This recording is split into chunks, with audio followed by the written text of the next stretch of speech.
Allô mes belles Odettes, j'espère que vous allez bien. Je suis très contente de vous retrouver aujourd'hui dans cette nouvelle recette de rouleau de poulet farci à la viande hachée et fromage. On commence tout de suite avec les ingrédients.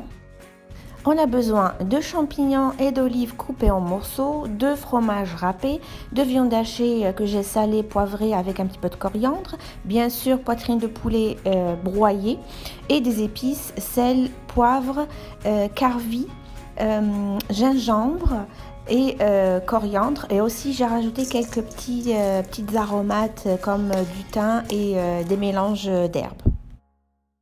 Je prends ensuite un film alimentaire sur lequel j'étale mon poulet et je l'aplatis de façon à avoir une épaisseur d'environ 5 mm. Je commence ensuite à disposer en longueur mes ingrédients. Je commence par la viande hachée, ensuite champignons, olives et fromage.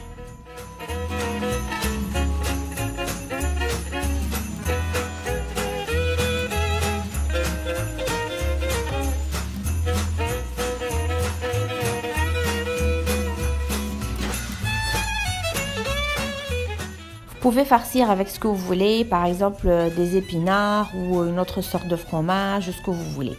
Ensuite, je commence à rouler mon poulet de cette façon en utilisant le film alimentaire. Regardez bien comment je procède et j'appuie. Ensuite, je reprends mon film et je roule et j'aplatis, ainsi de suite, jusqu'à ce que je construise un boudin.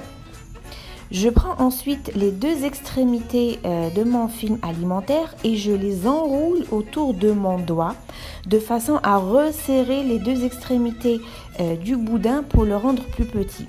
Donc je le roule sur ma surface de travail de cette façon. Je scelle ensuite mon boudin de chaque côté en faisant un petit nœud de cette façon-là, afin que le poulet ne déborde pas pendant la cuisson. Je prends ensuite du papier aluminium et je mets mon boudin à l'intérieur. J'emballe donc mon boudin dans le papier aluminium et je le scelle des deux côtés. Juste entre parenthèses, les filles, faites très attention, le papier aluminium, ça coupe les doigts.